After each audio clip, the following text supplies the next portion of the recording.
que les parlementaires, les députés, les sénateurs sont des citoyens congolais. Et tout citoyen congolais, conformément à la Constitution, a droit à une sécurité sociale. Les parlementaires aussi sont des citoyens et par conséquent, ils ont droit à une sécurité sociale. Et nous avons essayé d'analyser, fort de notre expérience, parce que je dois vous dire que j'ai eu à gérer à un moment donné la Caisse nationale de sécurité.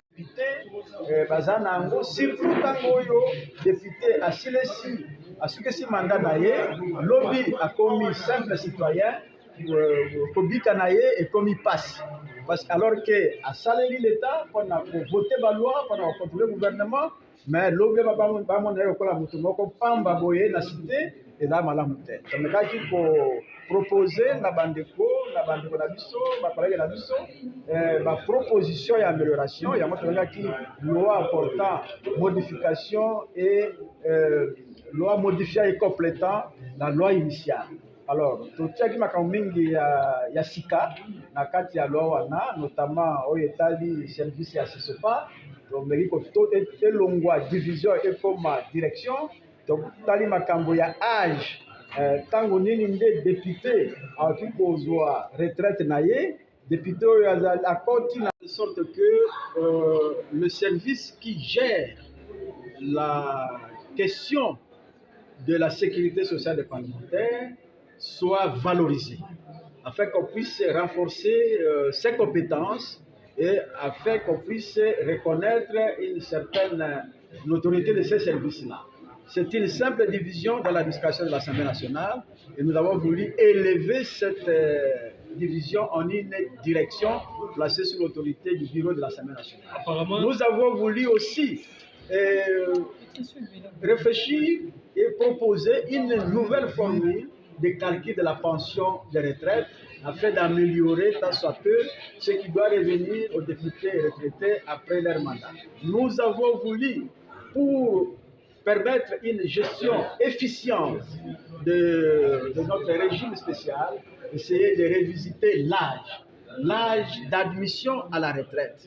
Et cette redéfinition devait tenir compte de ce qui se passe sur le plan international, parce que la RDC n'est pas un pays qui vit à vase clos, c'est un pays qui a souscrit à certains engagements internationaux, c'est un pays membre de plusieurs organisations internationales, notamment l'Union interparlementaire. Qu'est-ce qui se passe même autour de nous en Afrique, dans les pays voisins, et quel est le modèle de régime en ce qui concerne la définition de l'âge. Voilà pourquoi nous avons voulu relever l'âge de 50, qui rend la gestion difficile dans notre pays, au moment où nos électeurs sont retraités à l'âge de 65 ans, mais nous, élus, nous voulons que notre retraite se fasse à 50 ans. Ce n'est pas normal. On doit éviter de légiférer pour nous-mêmes, mais nous devons tenir compte de l'intérêt général, parce que nous ne sommes pas les seuls bénéficiaires des ressources de l'État.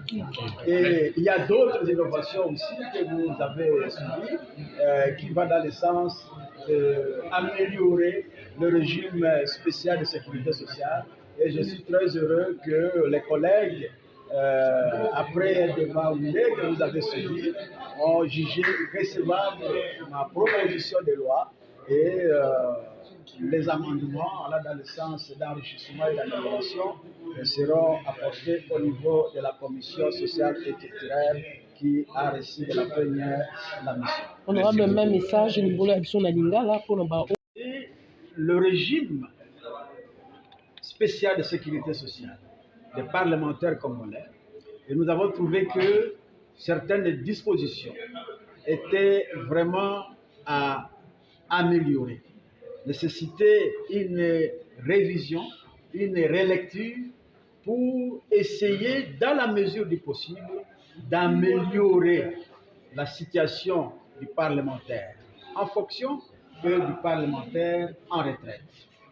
Voilà pourquoi nous avons élaboré cette proposition de loi modificative pour essayer d'actualiser la loi qui était élaborée en 1988 sous le régime du parti État en faveur des commissaires du peuple.